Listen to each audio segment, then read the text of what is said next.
कुचाईकोट। भोरवा में लेके भोरवाले हमके सुतैले बा, भोरवा में लेके भोरवाले हमके सुतैले बा।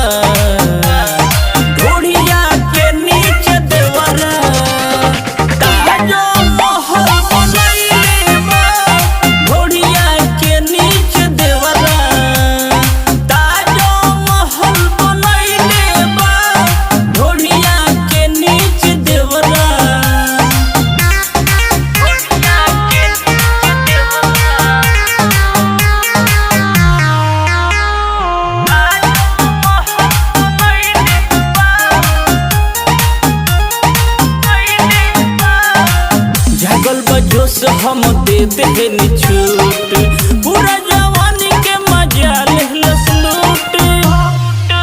हमके पास में अपना बोलाई के, नीचे ढोरी के पलंग पर सुताई के।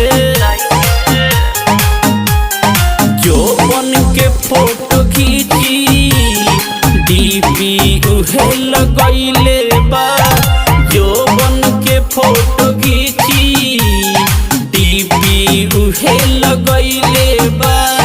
ढोढ़िया के नीचे देवरा ताजो महल बनैले बा, ढोढ़िया के नीचे देवरा ताजो महल बनैले बा।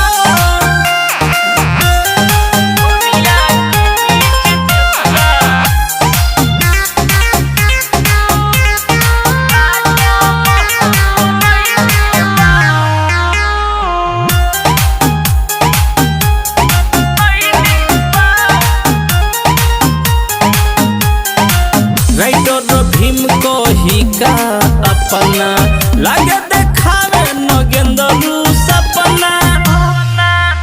हम के तनाले कहीं छोटू बात के, लागे हम के पोल्हावे आधी रात के। काटा धके उ माथा हमरा के चुसले बा, काटा धके उ माथा हमरा के चुसले बा। ढोढ़िया के नीचे देवरा ताजो महल बनैले बा, ढोढ़िया के नीचे देवरा ताजो महल बनैले बा।